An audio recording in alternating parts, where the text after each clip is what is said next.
Oh, my name is Margharita Fava.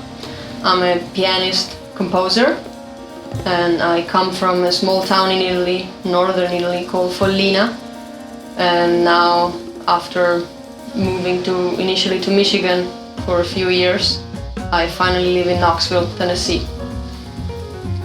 When did you first become interested in music? Or no, actually take that back. What are your earliest memories of music? I guess I can say my earlier memories of music come from my parents, because both of them are actually musicians.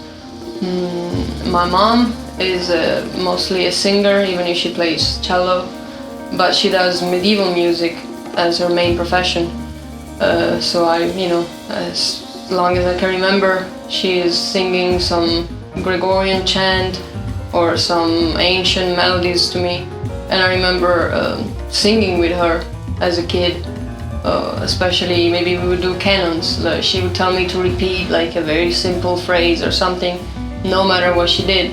And so I remember as a kid like focusing as much as possible to just let me not screw it up, let me just keep the same thing over and over and over, no matter what she does on top of me. And she would sing old Anglo-Saxon songs over me, keeping the canon.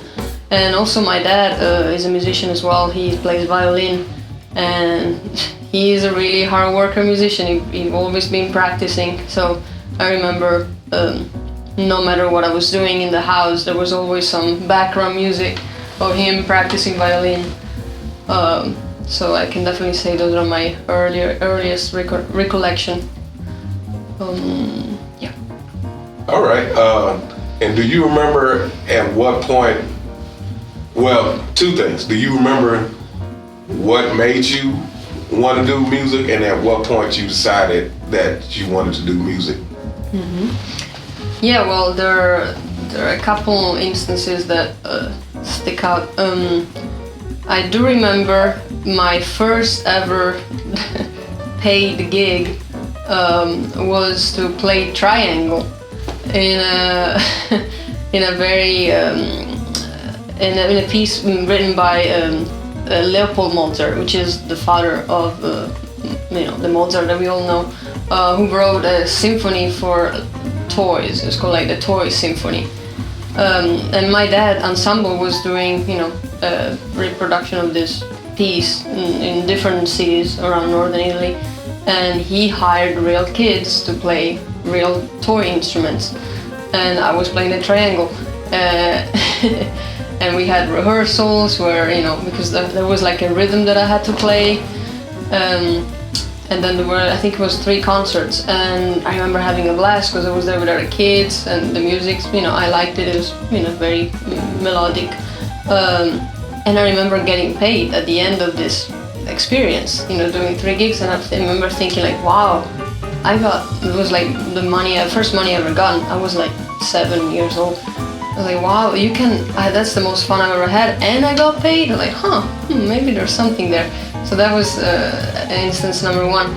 Instance number 2 was hearing this student of my mom's school playing a Debussy piece called Gollywog's Cakewalk, which in hindsight I now know that was inspired by jazz, because that was written by Debussy after he came to America and discovered jazz music.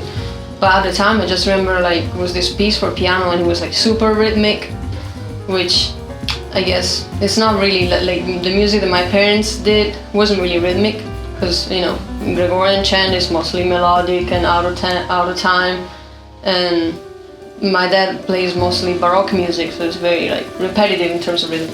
And I remember hearing this piece and like, oh wow, this is so interesting. I want to do that. And so after that moment, I asked my mom to take piano lessons. And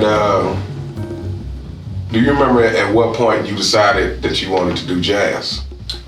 Yes, I definitely remember that day like it was yesterday, because it was really one of those moments that you would describe as starstruck.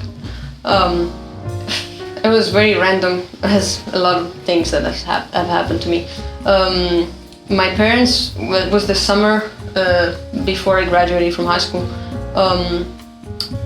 They said, "Oh, we have some money left for the summer. We would like for you to do like some activity.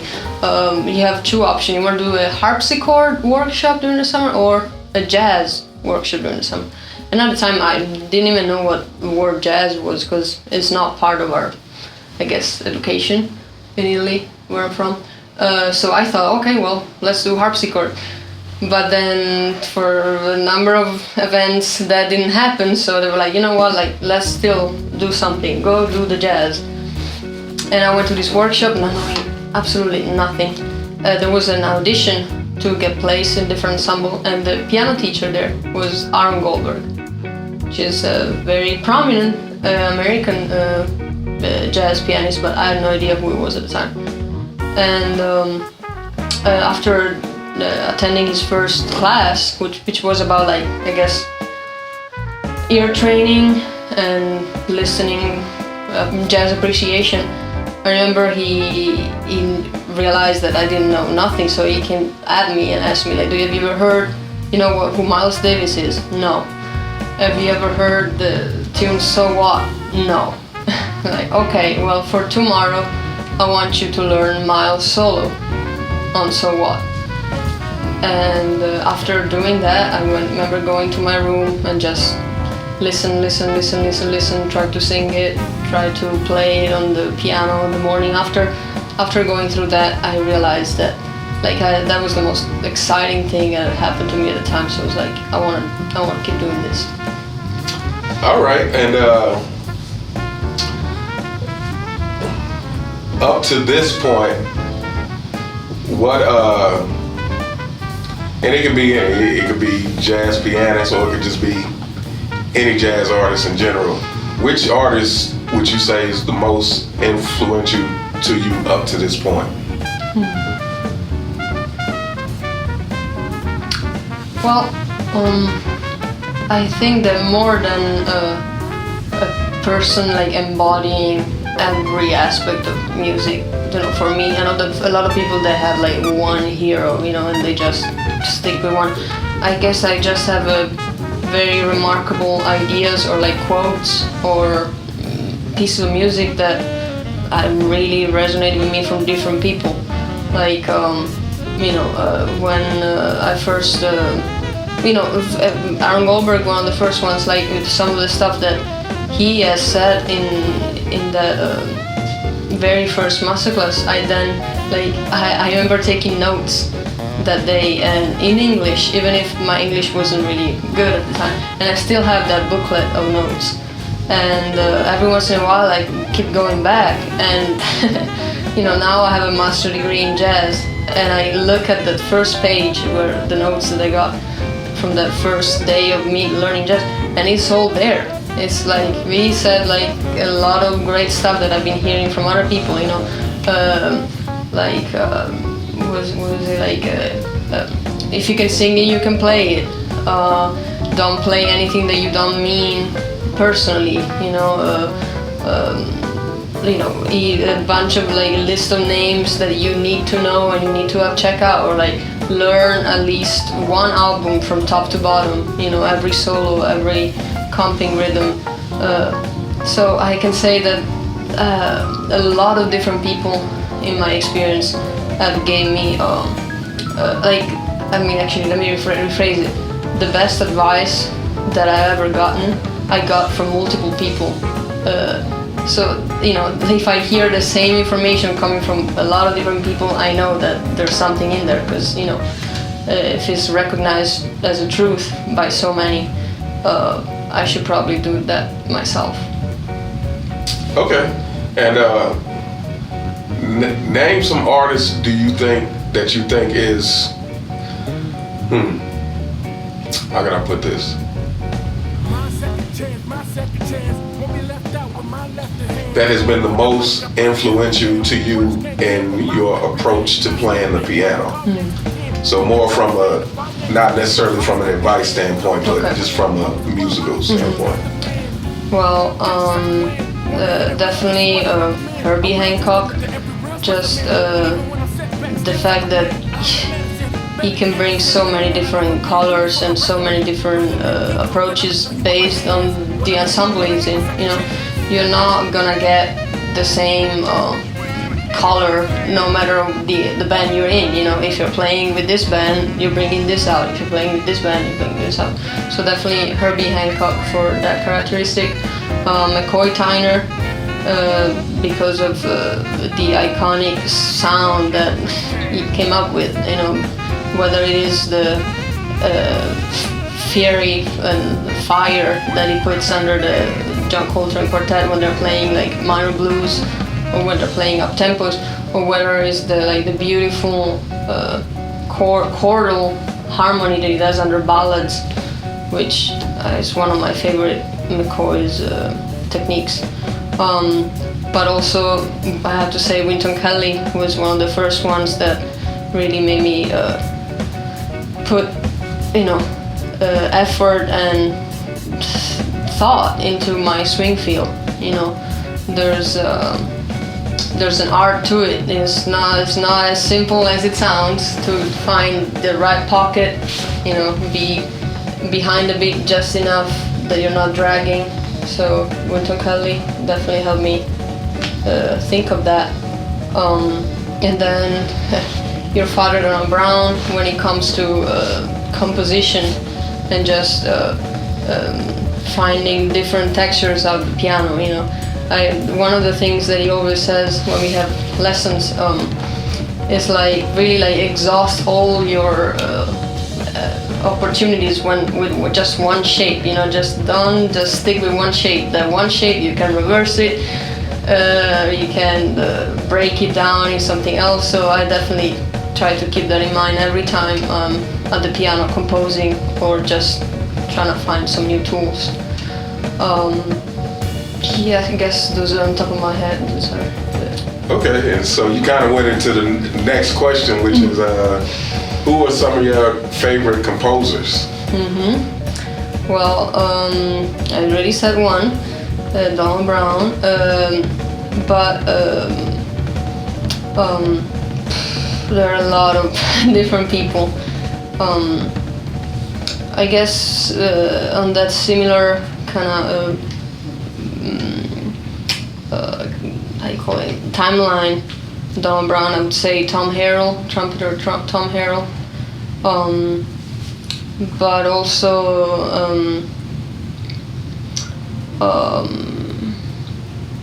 I'm blanking right now. I mean, I guess Wayne Shorter, just the fact that you can create some beautiful melodies,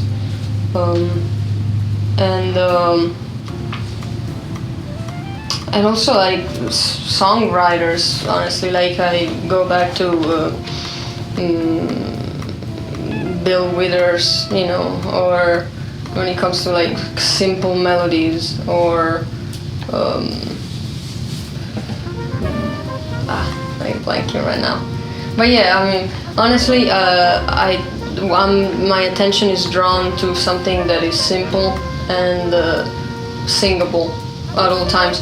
I have the tools, harmonically and rhythmically that I get from other people, and that's something that it's just fun for me to explore that. But the core for me always starts from a place of simplicity and melody.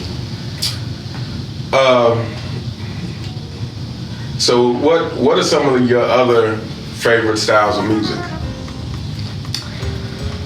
Well, I gotta say, funk will always have a special place in my heart because I actually, my journey as a musician, as a pianist specifically, it wasn't very linear. I did say I studied classical when I was a kid, but then mid-high school I stopped playing piano altogether because I guess I thought I didn't like classical music, therefore I thought I'm not liking the piano. That was the connection I made there, because I wasn't really aware of other styles.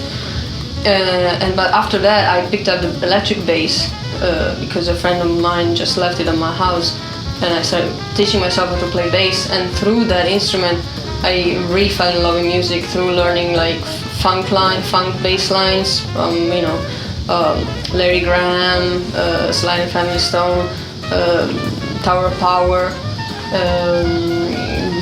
James Jamerson. So, funk and Motown, I'm always gonna be grateful to that style of music because it brought me back to music myself. But I actually recently discovered through a study experience at UT Balinese gamelan music, and I listen to it often, and there's it's a source of inspiration for me, as well as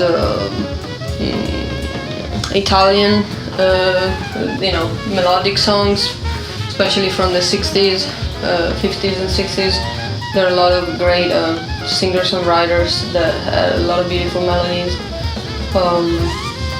But yeah, I try as much as possible to keep my ear updated to what's happening nowadays. So I guess these are some of the inspirations for me. And how would you say all the different styles of music that you like and listen to, how would you say that affects the way that you compose music?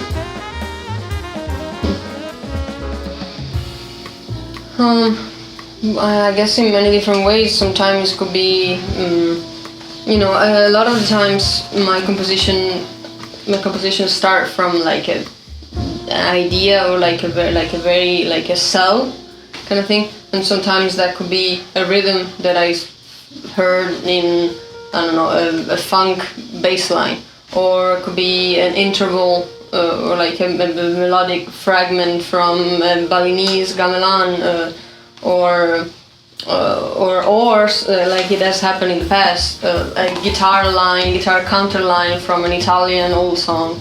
So I guess maybe like they affect that initial cell of my composition process. So that's how this different style influenced me. Then after that, it's my musicianship and my skills and my logical thinking that like shape the song after that. And then I guess I try to enjoy, once I'm done with the composition, I try to remove myself from the composer mindset and try to think more like as an audience member. Like I want to write music that I like to listen to, because otherwise I wouldn't put anybody through something that I wouldn't appreciate. Yeah. Okay, a couple of more before we move on to the next segment. What does music mean to you in your life? Like what would your life be like without music? Mm-hmm. Well, that's I'm recently asking myself that question often, because I feel like sometimes I forget. But I have to say that music is for most part all I know, just because I come from a family of musicians. Most of our acquaintances, as a family in Italy, are musicians. Most of my acquaintances in general in life have been musicians. I don't think I've ever spent one single day of my life without being involved in music in some capacity. So the reason why for me it's so hard to sometimes pin down what music is for me is that it's in one way it's all I know. So it's very very deep connection that I have. But I don't know, sometimes I think it was just a career that I chose for myself, but the moments that I think is just that, maybe like, it's okay even if I don't play for a few days or I don't listen to music for a few days, I'll be okay, I'll be fine. But I find myself that the moments I remove myself from it, I physically start to feel ill, like, or mentally, like, I'm an anxious person, but if music is not involved in my life, I become the step after anxious. I don't know what that would be called. So I'm finding out that this is beyond just being a career path, and it's just something that I, physically and mentally and my soul needs to be happy. And what advice would you give for a young person who decides to become a career musician? Just because you asked me that right after this question, I'm gonna be real. So the first thing that I think people should keep in mind is like, okay, you want to be a musician, tell me what's your favorite song. Like, think about, like, are you truly happy? Like, how do you feel when you play music? How do you feel when you're involved with music? Do you feel something? If you don't feel anything, it most likely is not gonna be a good career choice for you, because this is a hard career that requires a lot of your time and energy, and if you don't get energized by the simple act of being surrounded by it, it's gonna be miserable for you to put so much time and effort into something that doesn't make you feel anything. So the first step is really ask that question yourself. If the answer is like yes, like, oh man, best day of my life, I found a new record, like, best day of my life, I had some fun playing with my friends, then follow it. Like, ideally one of the main goals in life being happy. So I think that if that thrill is inside you, you are with hard work, but you're going to be able to make it work and build a life out of this. I'm positive. Okay.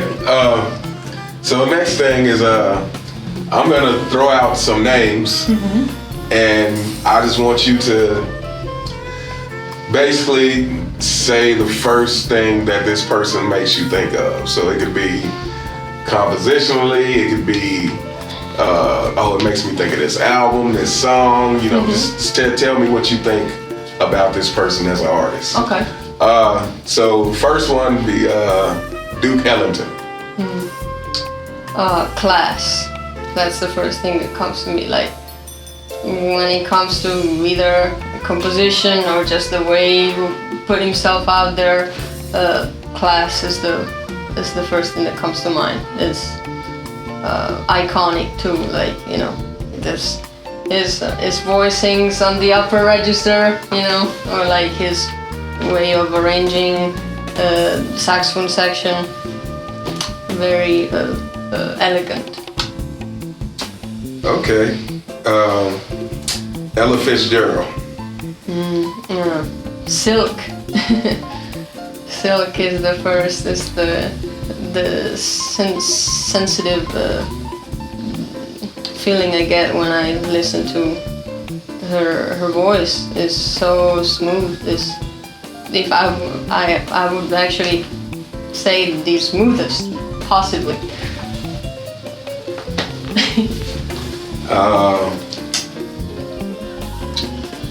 Chick Corea. Chick Corea, well, it has a special place in my heart because that was the first jazz concert I've ever attended in my life.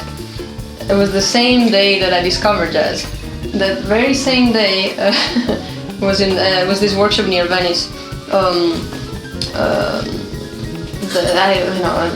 In the morning there was this class where I discovered who Miles Davis was, and then talking to some students, like, oh wow, like in Venice tonight there's Chick Corea playing piano solo. I'm like, who's Chick Corea? Like, oh man, it's the best, you gotta come see it. And so me and some other random people that I just met took the bus and went to Venice. It was actually, we had to run because nobody knew where the concert was, so we ran all through Venice. It was like this odyssey to finally get to his concert, but I remember we met him after the concert, and he walked with us in Venice a little bit, and I remember he left saying, "Thank you, enjoy life." That was funny. But now, joyous. I think his music always brings me joy and excitement.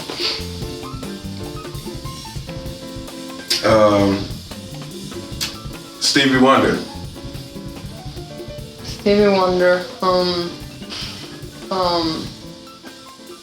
slick. Like, you know, like for as much as you try to, you know, learn these songs, you go back to them and you always find a voicing that you didn't notice before, or a counterpoint line. I remember, you know, learning, you know, playing in multiple jam bands. Whether it's in Italy or in US, you end up playing Superstition because everybody wanna hear Superstition. And so I remember, like, one day he was like, you know what? I mean, I heard the song multiple times, but let me actually like see what he's actually doing. And then you actually listen and you see that, you know, everybody just plays, but that's not it. There are like 5 different clavichord tracks. So yes, it's so slick, like something that you think like, oh man, oh, that's simple, oh I got it, and you go back to it like, nope, it's not that simple. So yeah, that's what I would say. All right, Prince. Prince. You know, Prince is a fairly new discovery for me. He was not, I mean, as I said, my background is very far removed from that, and also his music wasn't really available on mainstream streaming services for the longest. So I remember actually like being in jam bands in Italy and wanting to learn some Prince. I'm like, oh, I don't have the records. I don't know. I'm from like a very small town, so I don't have really access. I didn't really have access to like record shops or anything. And actually, it was like every time people were sending me like Prince songs, I was like, oh my god, I don't know where to learn the song. Oh my god. But you know, since then a lot of change, and Prince is iconic too. Like he really like created a sound. He like I say like maybe like shifter or like story, like history changing, because I feel like the pop music wasn't the same before and after Prince. All right, and one more. Let's see here. Wayne Shorter.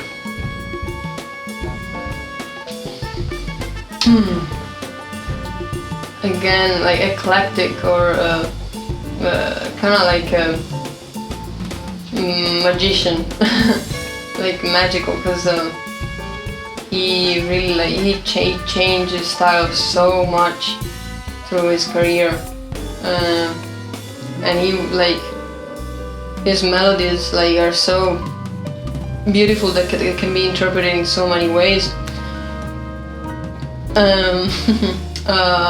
I remember actually there's a story with your dad, Donald Brown.